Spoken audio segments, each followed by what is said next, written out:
Amanda, what can I do for you today?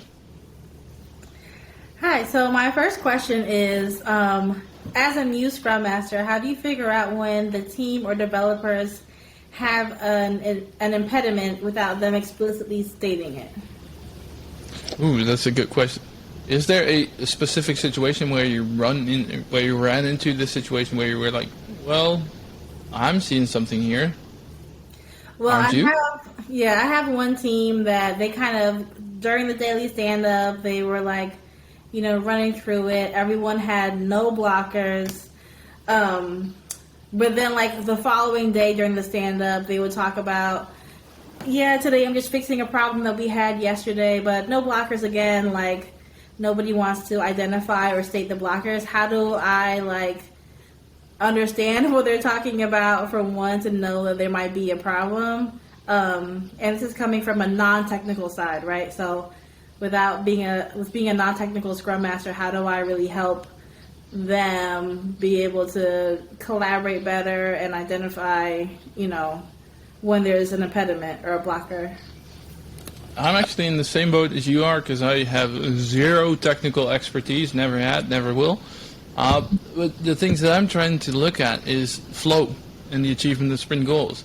I mean, if you see product backlog items that have been stuck in the product or in the sprint backlog in the same position that they have been for days, so you get a really large cycle time, really long cycle time, or throughput, low throughput, low achievement of goals, that would be a signal. Like, there are latent issues that we need to work on, but apparently they're not being brought up. And whether the daily Scrum is the right opportunity or the right moment or the right event to do so, I don't know. As the Scrum Master doesn't even have to be there.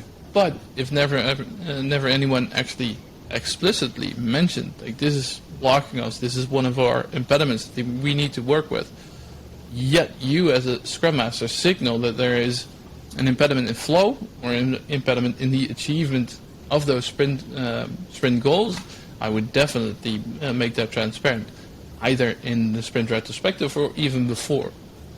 Have you ever tried that? The team that I started, they were more on like a Kanban basis, so they hadn't had a retrospective in a long time. So when I joined the team, they quickly had one within my onboarding to kind of show me what it looks like. But we were in a place of still building rapport and trying to get to me scheduling all of the meetings. So no, I haven't tried it in a retrospective, but that's a great idea. You mentioned that they're a Kanban team. They're using Kanban. Yeah. But the entire idea, the whole purpose of Kanban is also to visualize the flow that you have. Are they, for instance, using cumulative flow diagrams, or where you could observe these kind of things, where you could exactly pinpoint this would be a bottleneck in our flow? There, apparently, we have some impediments over here that you can work with. Yeah, they actually have not been using any diagrams. The only thing they used was the Jira board.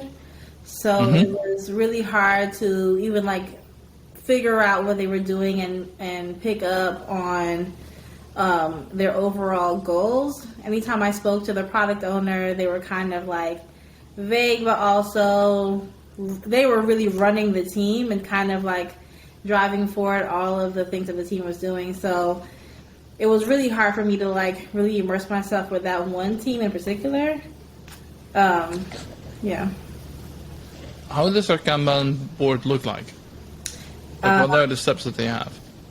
They had 11 columns for... All right. Yeah, it was a bit overwhelming. They had a column for everything: QA, UAT, QA complete, Oracle, all of the different things that they were doing. And it was just... It made sense to them. So as a new Scrum Master, I didn't want to come in and demand for something that was clearer to anyone who's looking, because it's not for me, it's for them. So if it made sense for them, then I was comfortable with at least seeing how it worked in theory. But yeah, we have not gotten far. Did they work with something like work in progress limit, or for instance, if you have those work all those separate columns, is that in progress and done, or is it just the general stuff? Everything kind of was in progress. There was one column for to do, and then like 7 or 8 of them kind of was like in progress, except for the QA complete, and then all the way to the right would be like fully complete. They did have WIP limits that they have explicitly stated in their team working agreement, but I don't think that they were really truly like following or adhering to the team working agreement. So, like, as a new Scrum Master, my plan was to revisit the team working agreement at some point, just to make sure that we're all on the same page and adhering to what we initially agreed on, or making adjustments, because, you know, I'm the new Scrum Master, so I have to also give my input, at least in like helping them stick to their agreement. So it feels like they're just doing Kanban in name only and sort of cherry picking. So what I would do in such a situation is really observe, like, what are we supposed to do? What do we want to do? Where do we want to be at? And what's the gap between that? Are we actually doing what we're supposed to do? If we're using Kanban, we should be using it as it should be used. Same with Scrum. If you're going to implement Scrum and just run through the mechanics, you're not going to reap the benefits that any framework is trying to offer you. So basically, they're shooting themselves in the foot, yet wonder where the shot came from. And that's what's going on here. I would have a good hard look. What's going on? Why are we not using it as it's supposed to be used? And what can we do to improve? And I think if you would do that, you would uncover a whole lot of symptoms, behavioral issues, probably impediments in the organizational flow as well. yeah. That would be my diagnose for this specific question. Yeah. So I have a separate team that is very transparent about their blockers. What happens when they do have an impediment and no one is offering to collaborate with them during parking lot, and they're not really getting any support from their teammates, and they're just stuck? Oh, that's a good question. How do you define team in such a case? Are you actually working as a team, or are you just working as a group of individuals that happens to work simultaneously but yet doesn't really try to achieve the same goals? Can you tell me a little bit more about the dynamics and the culture that's going on? Yeah, so they're more of an infrastructure team, so they have a lot of, like, all the developers specialize in different things, whether it be like Oracle or testing or any of the other programs. So they're not very cross-functional. And so, like, my goal obviously ultimately would be to help them become more cross-functional. And so my ideas initially were like doing like a lunch and learn or something like that, where like each developer can kind of teach to their skill and help the team become more cross-functional. But other than that, it's like everyone feels very siloed in the moment. Sometimes they're able to help each other, and it's really great when they collaborate. But I remember, for example, one developer was just really stuck with something, and they brought it up during parking lot, and it was like crickets. I took notes on what their problem was, so I can talk to the other Scrum Masters in the company to see if anyone on their team specializes in that particular thing. Because cross-functionality doesn't just stick to within that one team. It's like we're all working for the same company and ultimately the same goal, so I felt like that was okay. But I think it was really frustrating in the moment for that developer. Are they working on the same goals? Like, do they have sprint goals or whatever framework that they're using? Are they aligned when it comes to their goals and how to collaborate on achieving those?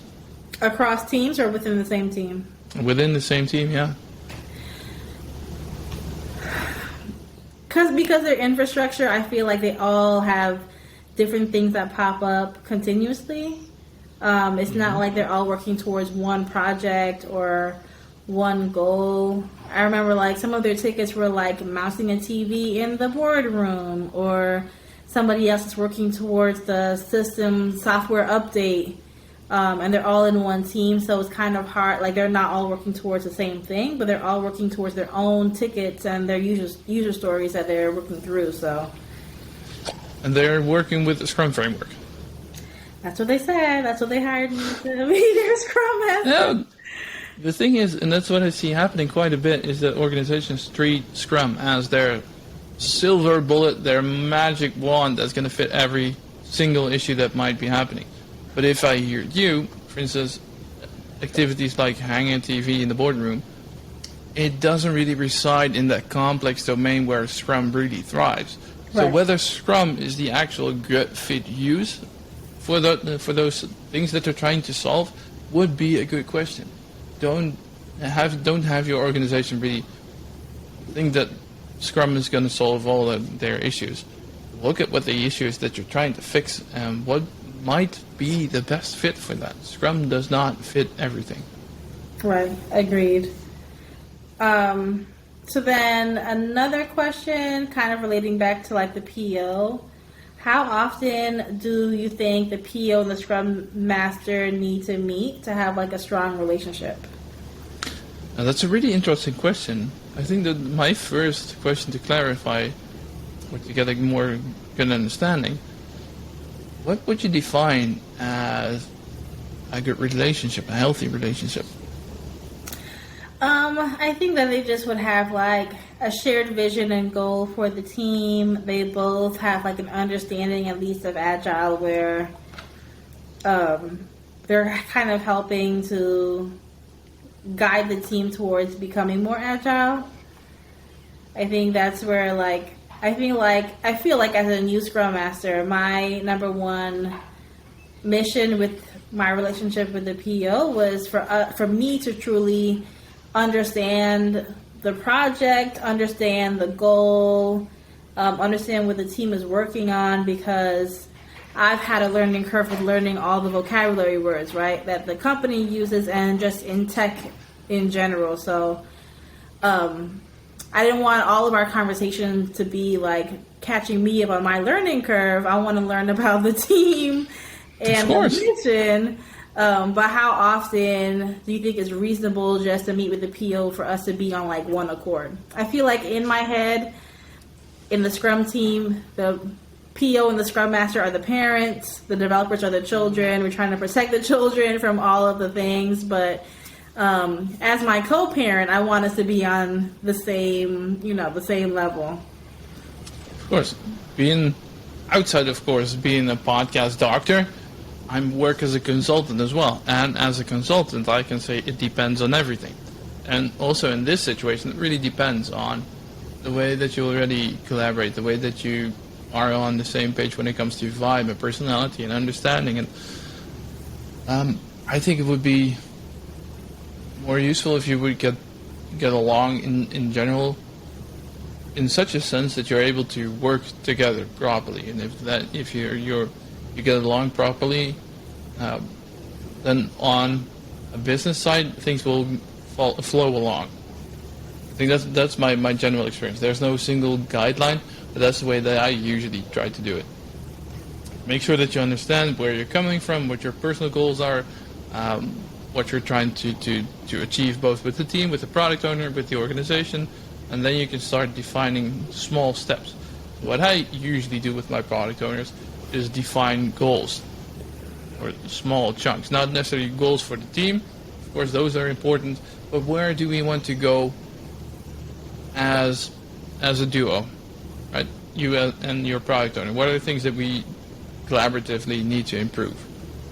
Any potential stakeholder facilitation that you want to do? Maybe the product owner wants your help on the side of product backlog management in communication of product backlog items or product goals or those kind of things, and wants your eye and view and vision on things. Collaboratively define what areas you can improve, and if you do that, I think the rest will flow along. Does that help? Does that make sense? Yeah, I think one of my strengths during interviewing was just explaining how important building rapport is before actually like diving into like the whole framework of Scrum or increasing everyone's knowledge about Agile. It's more about building the relationship first. Yeah. Individuals and interactions over processes and tools, and Scrum is one of those tools that will help you get to value. But those interactions between you and your product owner and your team are way more important than any framework.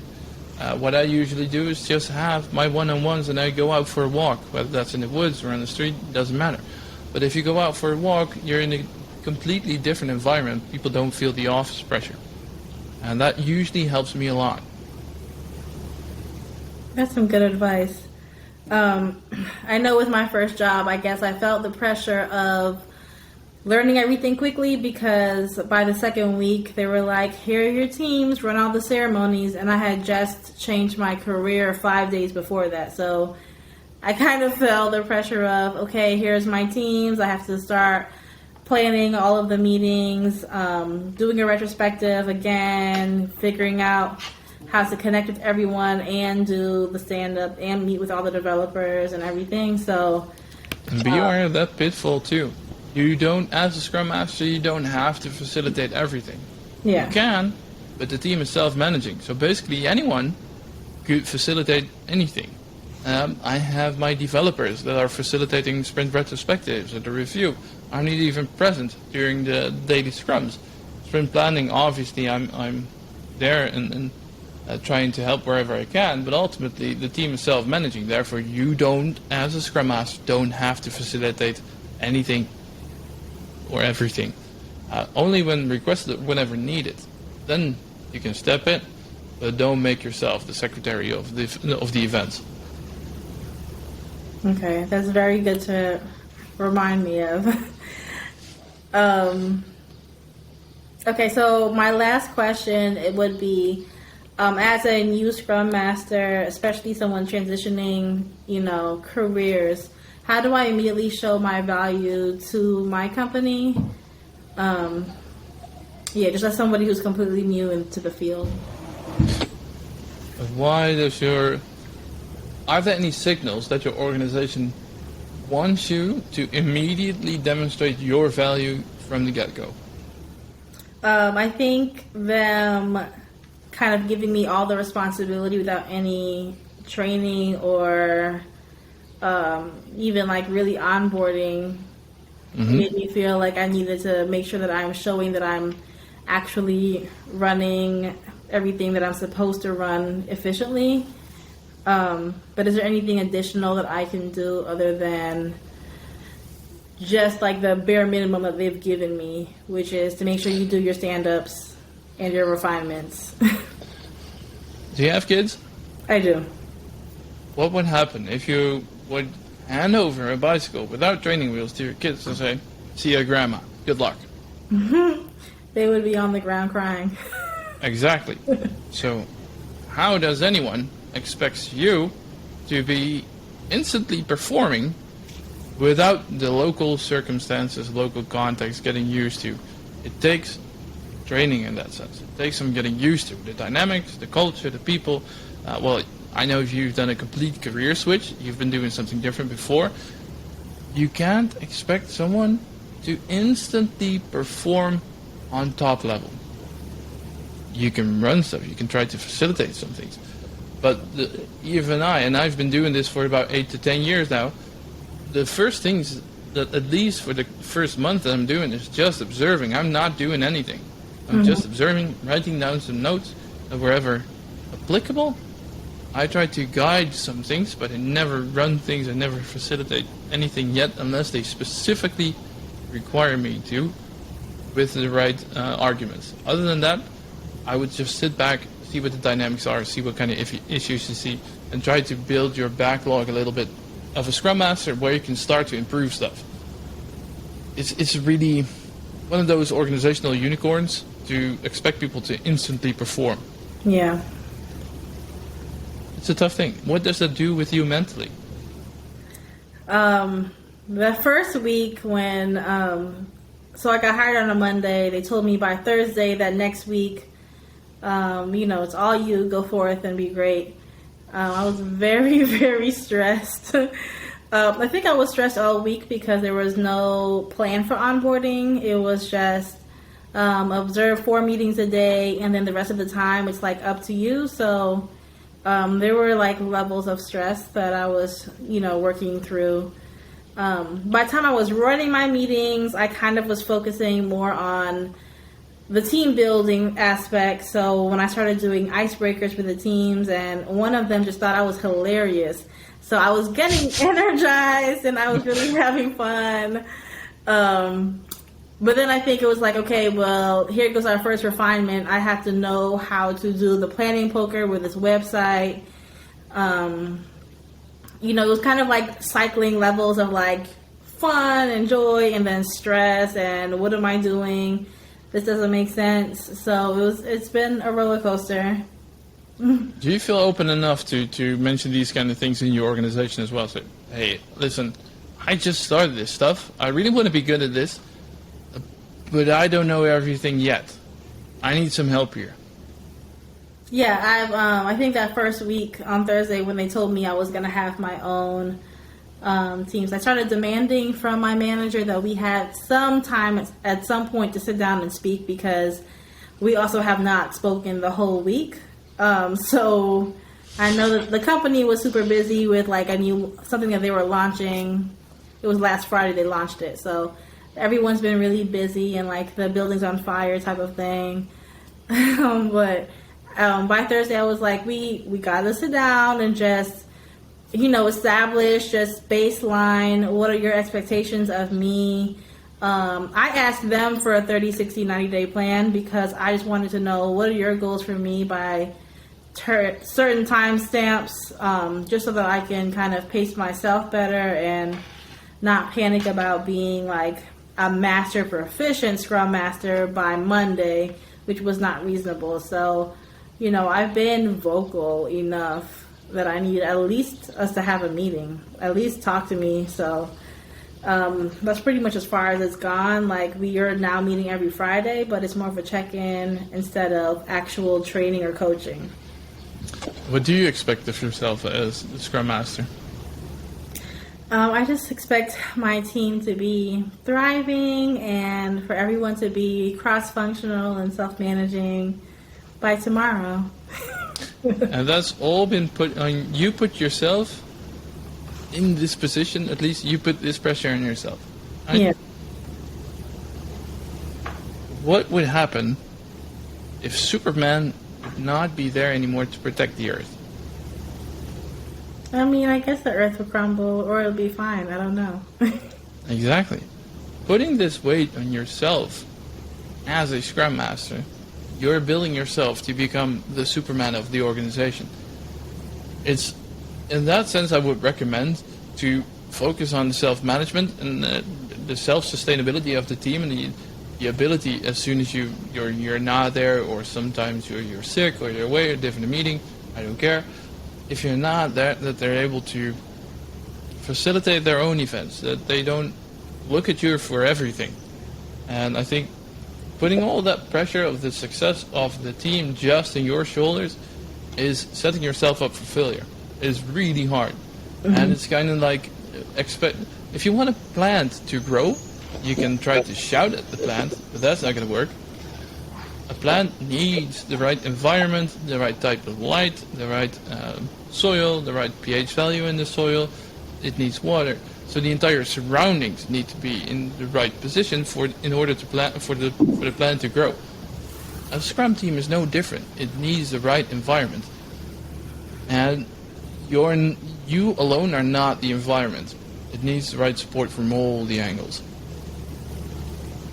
Okay. So don't put yourself in that position too much. I won't. I will ask for help. They did hire an Agile Coach when they hired me on that same week.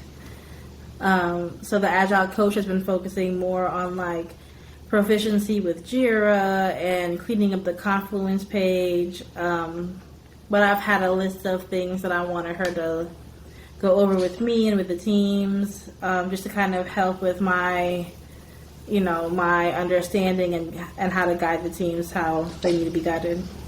Maybe a really harsh question. Why is the team not cleaning up their own Confluence and their own Jira? That's a great question. I think they had Scrum Masters before, and in the last month or so, 2 of them quit. So I think that's why it was like a push for like, okay, go ahead and take over your teams. The only Scrum Master left can't do it all on her own. But both pages kind of seemed a mess. It was very disorganized. So the Agile Coach came in, and her first initiative was to fix the pages because the developers were not focused on the pages at all. Yeah. Well, yeah. My kids, I have 3 kids, right? They make the house an awful mess. Their toys are everywhere. But if I'm continuously going to clean up after their butts, they're always going to expect me to clean up stuff. So it's a lot more useful if we teach them to clean up after their own instead of always cleaning up for them. Leave the Jira board in a better place than you found it. I agree.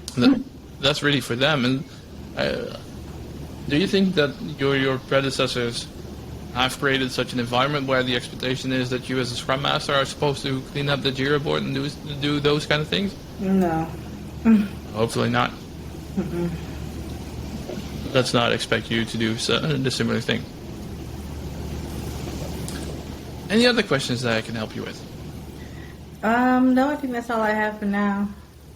For now. All right. Let's see if you'll be back in the future. All right. Thank you. Thank you very much. Mm-hmm.